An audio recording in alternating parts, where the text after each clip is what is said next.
Hello everyone, welcome to tonight's talk.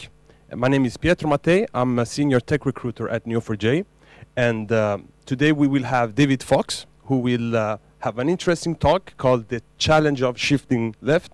He's the CISO at Neo4j, and if you don't know what Neo4j is, I will very briefly and quickly give you a quick introduction to it. Neo4j is the leading graph database, and it's a we are the leading one, so it's used in many different use cases. I won't tell you that much things that you can Google, but it's used in the most 100 Fortune companies. There is a lot of things you can read about, but my favorite things about Neo4j is actually the people and its values. That was the reason I joined. I'm not an engineer, as you heard from my introduction. I'm the tech recruiter. I'm interested in technology, but I'm not hands-on in that sense. But I was looking for something that was both people-oriented when it comes to its core values, but still a really cool tech company. And when I found out about Neo4j, it became a perfect match. And now I'm here. I'm quite new, joined since November. And but this talk is not about me. It's about David Fox. So please, let's welcome David. And yes, over to you. Thank you. Thank you, Pietro. Can everyone hear me? I'm very softly spoken, I apologize. Okay, good evening. Thank you for coming and giving me this opportunity to really talk about my experiences and how I ended up as being the Chief Information Security Officer at Neo4j. And it's quite an interesting story because my background is very big organization, corporate, and yet here I am in my late 50s, and I'm the CISO of a startup, of a company that really wants to grow and grow big. And as Pietro says, we believe we've got the best graph database. Just before I move into the presentation, a bit about myself. So I'm an arts graduate. I have a degree in history. And I still read history. I love history. But I have become really, really passionate about security and specifically cybersecurity, which is also a bit bizarre because I started my career as a military policeman, and military policemen aren't normally associated with technical, topics. They're normally arresting people and doing all sorts of things like that. So, how is it that I stand here now as a CISO? Yet my background is as a military policeman, non-technical. And I'm really just going to give you a flavour about that and some views on some of my experiences in getting here. So what am I going to cover? So I've started, a bit about me. Just interestingly, before the talk, I was chatting and I was talking about my first tour in Germany, which was in 1989. The Berlin Wall was still up, the Iron Curtain was still up, and we were waiting for the Russians to come across the Iron Curtain and invade Europe. And our job was to protect Europe and respond to that. With things that are happening in Europe now, it sort of resonates actually what I was doing back then. Maybe a lot hasn't changed. But why Neo4j? Well, Neo4j was a really interesting company for me because I've spent the best part, 30 years in cybersecurity in some form or another. And I could never really quickly answer some critical questions about environments for which I was responsible. And I came across Neo4j by accident. I was looking for another job and a recruiter friend of mine said, I'm not recruiting for them, but Neo4j are looking for a CISO. So I applied because it looked great. But what really sort of attracted me was this graph database. I hadn't even heard of a graph database, even though I knew about SQL. And I actually realized that this could really help me understand an organization. And I'll talk a bit about that as well later on. And I'm also going to talk about shifting left Now, many of you will hopefully know that shifting left in sort of development and security is about moving things as far forward to the left as possible. So you basically start as early as possible, you make those decisions as early as possible, and that allows you to develop good software. That shift left is a lesson which I learned very early on when I was dealing with security about platforms such as aeroplanes. So I, in my career, at some point, have had something to do with the security of pretty much all the Royal Air Force planes, as in fixed-wing aircraft. And most of them are still flying today. There's one I haven't. So, this concept of shift left, it's something actually we've known about for a very long time, but it's something, even though we've known about it as security practitioners, we have been really poor in getting that message out and talking to the right people so that, security is involved early on in the decisions about software, hardware, or whatever sort of regime or thing that you're building. And of course, the key thing here is that security is important until you get bitten. Then suddenly security is the most important thing. But, clearly it's too late. So my challenge as a CISO is let's try and get it out there, shift left as early as possible. So my background. So this slide here, the Royal Air Force is the biggest graphic because that's where I spent 20 years of my life. In my time in the Royal Air Force, I have been posted to Bosnia at the end of the Bosnia conflict. So I was part of the stabilization force, and the photograph at the bottom there is a photograph of me with an Austrian MP, and believe it or not, we're stuck in the middle of a minefield. The next photograph is I was deployed in support of Operation Telek, so the Second Gulf War, but I was in a command role, so I wasn't involved directly in Iraq. And then the top photograph was a photograph, or it's a photograph of a multinational headquarters. So there were 40,000 people deployed to North Africa, and we practiced wargaming. So, I've been to some interesting places. I've worked with many nations, and to Pietro's point about people, it's been a great experience. The other thing which I'll come on to in a moment is Typhoon, but just before I do that, so after 20 years in the Air Force, I pretty much decided that I wanted to move on. I decided to go into security consultancy, and I joined BAE Systems. Now, BAE Systems is very closely, linked to the Royal Air Force because it provides a lot of the equipment, and it was actually a natural progression. And if I'm brutally honest, I'd literally just swapped a uniform for a suit. You probably wouldn't have noticed any different because I actually spent a lot of my back end of the Air Force career in a suit, and I just joined BAE. It was a really natural progression. It was a great progression, though, because it helped me understand what it was like to go into the private sector. I literally joined BAE, and 2 weeks later, I was told I was in a redundancy round.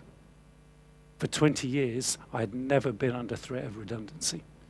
So, it's a pretty brutal experience. And, as many of you are aware, there are lots of redundancies going on. I can actually sort of personally resonate, and I've been involved in redundancy programs since I left the Air Force. It's tough. And then I joined Accenture. It gave me another great opportunity where I became a CISO's advisor. So I was advising CISOs, and actually there's a very strong argument. I learned more from the CISOs who I was advising than the other way around, because I got to see the problems that they had. And then I joined Cyberfort, small consultancy, and then I joined Neo4j, and I'm going to talk about that in a moment. But the pinnacle of my career was, in my view, was I was the Typhoon security officer for 3 years. And I was the Typhoon security officer at its introduction to service. Typhoon is a 4-nation program. So I worked really closely with Spain, Italy, Germany, and we were responsible for delivering a platform that was as secure as it could be. And just on this point about shifting left, a lot of decisions about the design of Typhoon were made, and then someone said, oh, can you bolt on security now? That's challenging. And if you did read my bio, it was at that point, and bear in mind I'm an arts graduate, that by the time I left the Typhoon program, I could tell you what every single bit in the 32-bit bus of the 1553 data bus did, because I actually had to understand how data moved around and how it was controlled. So, I've been given some really interesting challenges. I do actually now have a master's in computing. I figured I actually should sort of make sure I got properly trained. But the values that I had ingrained in me in the Royal Air Force, trust, integrity, openness, lead by example, those are all values that I see in Neo4j. Again, just to mirror what Pietro was saying. I said Typhoon was one of the points of pinnacle in my career. Actually, I believe now, in my late 50s, joining Neo4j is another pinnacle in my career. So, I've been working now for 30 odd years, and there are just opportunity after opportunity throughout your career. And taking those opportunities, whether it's by design or accident, just take them. So that's my background. I'm going to talk about, I've called it my journey. It's a horrible, horrible sort of consultancy type phrase. However, I'll talk about some aspects of my journey. So perception. Perception is everything. I hear lots of people talking about, everything's got to be supported by data. Everything's got to be backed up. People naturally form an opinion very quickly, and you can throw all the data at them. If they've got a perception, you've got your work cut out. And it's not just about the data. In terms of perception, so security, I believe security is an enabling function.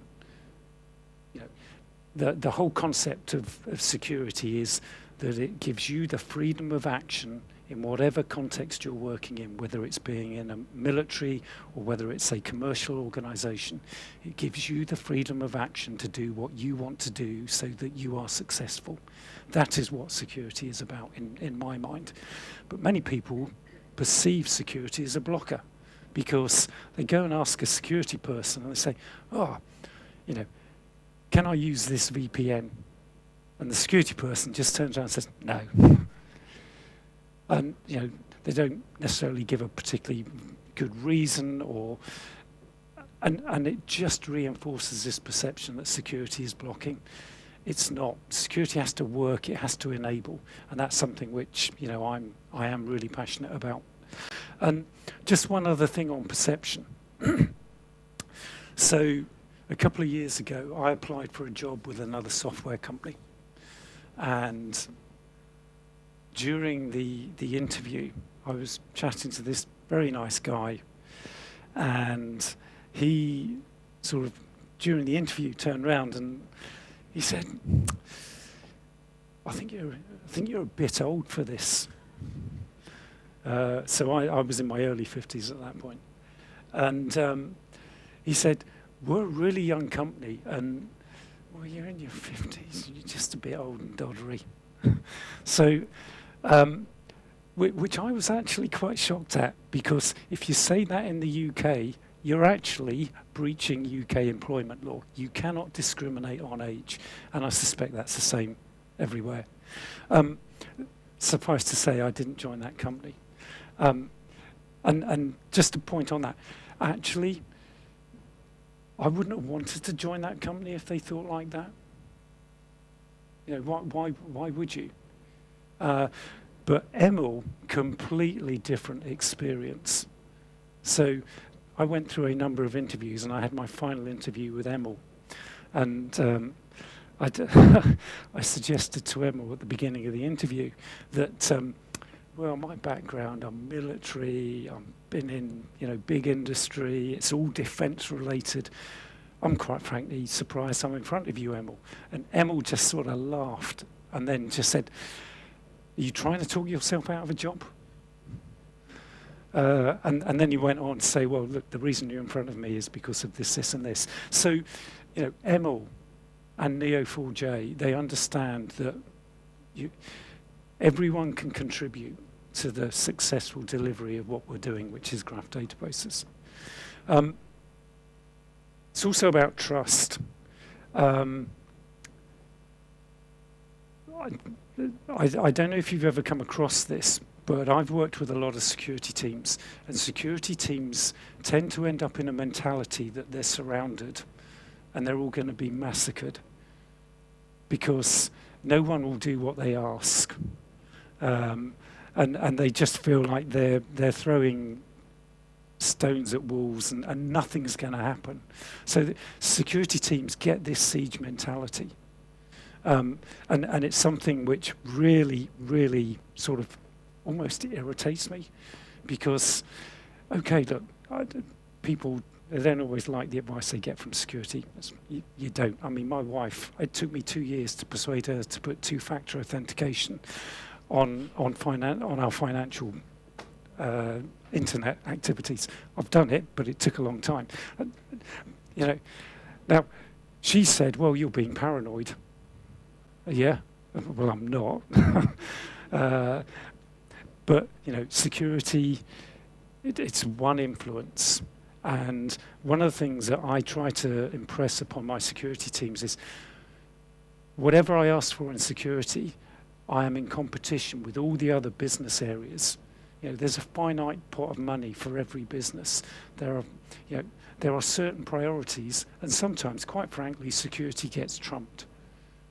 So it's really important that you do strike this balance. You create a positive perception that security is there to enable, and also that, you know, there are times when actually maybe security isn't the most important thing, but when it is, you have to fight really hard. And there have been occasions in my careers when I've gone to CEOs that I've worked for, and I've literally knocked on the door and I've said, we have a problem. You really do have to do something about this. But I can count that on one hand in a 30-year career. So fight the right battles is the important thing there. But make sure that people trust your judgment. And the final thing, just on this thing about paranoia, we trust people every day to build complex software programs, some of them that are controlling highly sensitive data, financial details. Why is it security people can't trust those very people who build the software? Why can't we trust them just to build them properly? Why can't we partner them and help them do that, as opposed to have this conflict? And this is where the shift left comes in. You know, I've learned in a 30-year career that you need to get security decisions in early. I learnt that in hardware security in the military, but it absolutely applies to software as well. And one of the things, so what I didn't tell you, I've only been at Neo4j a year.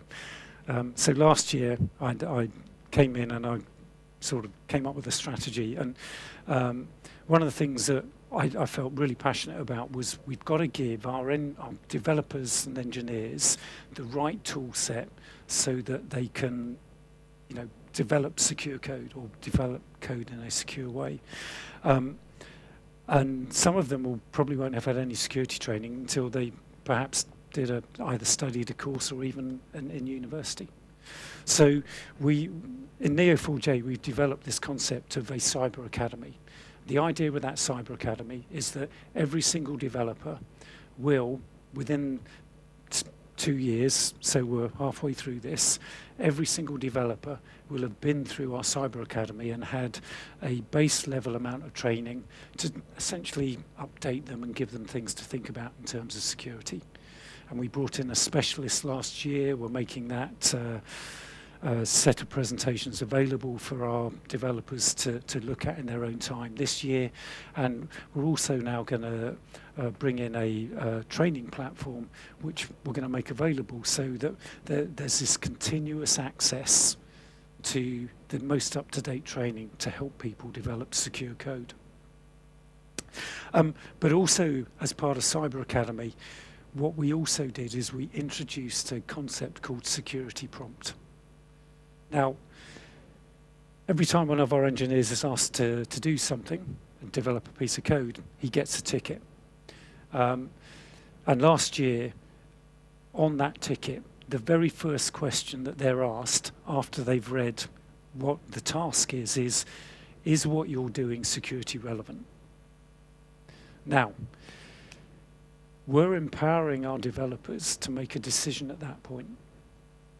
And the decision they need to make is this security relevant? Therefore, do I need to think about talking to the AppSec team? Or is this, a part of the product that's not security relevant? And providing I just use good security coding practice, that will be sufficient. So every time they now get a ticket, they now have to ask this question. And it gets back to this point about trusting people and empowering people to make that decision. If you ask people a reasonable question, you should get a reasonable response. Well, that's the theory anyway. So we've now got this in place. It's now been in place a year. And my AppSec lead, she and her team regularly review those tickets. And it's a sanity check, a litmus test, if you like. And Irene, and I checked just before I came over, Irene thinks that over 90% of the decisions made by our developers are the correct decision as to security relevance. So, our developers, they're being empowered to make that decision, but they also know that if they say no, there's something security relevant there, the AppSec team can help them, and they can ask for help. And that I actually believe that we're meeting the principle of there a shift left because we're getting the decision in early. And by doing that, we will hopefully get security taken into account as whatever element of the product is being developed is developed. So that shift left. But I want to talk about a good day, and this is a much more general sort of discussion. Me waxing lyrical about my career.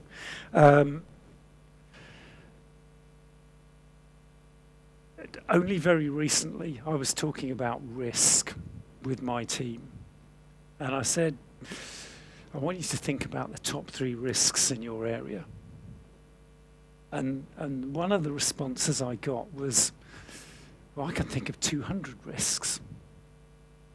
And I'm sure my security lead could do. And this is the problem. And it's a bit going back to the paranoia point. If you have the time and the inclination, you can think up some really weird and wonderful risks and threats. And you can tie yourselves in knots to the point that you actually stop being productive. And actually, the challenge with, if you like, risk management is accepting that yes, there are all sorts of risks there, but you've got to hone in on the important ones. Don't just, I've come across, people where, in fact, I'll give you an example.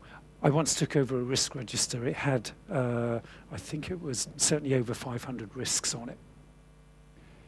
And I then did a 3-month piece of work, and I reduced those 500 plus risks down to 37. Many of the risks in that risk register, you could either say they'd gone away because they were put on the risk register, no one did anything with them, but they were so old, no one ever, they literally just disappeared. There were so many risks which were very similar. There were some risks which were quite frankly laughable. And I'll give you one example. So we had an office in Australia, and the risk was that someone would lob a mortar bomb into the office in a tower block in Sydney. That's just someone having magic mushrooms. Yeah, it's not a real risk. And so, you know, the thing here is, and this is this thing about accepting ambiguity. There's all sorts of things which can go wrong. I could keep myself awake every single night as a CISO. But the simple fact is, you've just got to accept a level of ambiguity, but you have got to be intelligent in how you think about risk. And I'm sure after this presentation is finished, I'm happy to talk about that till the cows come home. So, 2 more points. So I started work on the 22nd of March. I did my training, so my professional training and my officer training, and I started work on the 22nd of March, 1989. The only reason I know that date, by the way, is because I actually met my wife on that day as well. Since then, every day has been a learning day. And I haven't always realized that. And the thing is that if you're not going into work and you're not learning something new, then why are you going? You are literally taking up space. You know, engaging with people, doing stuff like this, believe it or not, I don't think I'm a particularly good public speaker, but it's a challenge. Do something new, challenge yourself, be prepared to learn. I mean, I literally, you know, I one day was sat on duty on a night shift, waiting for something to happen.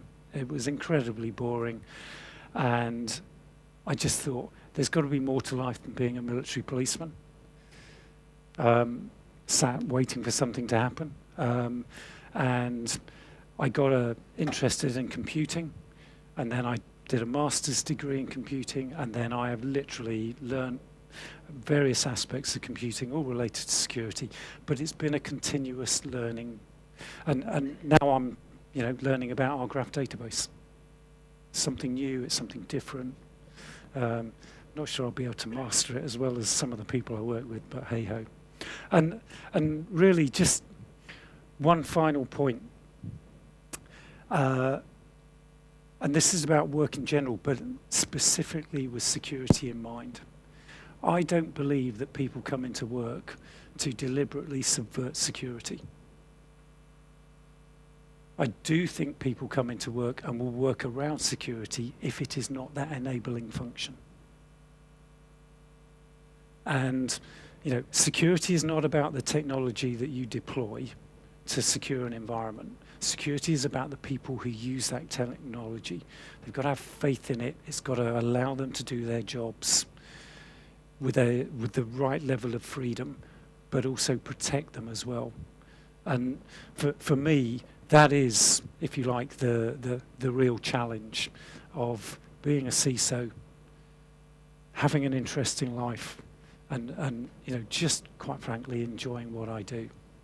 So I've waxed lyrical.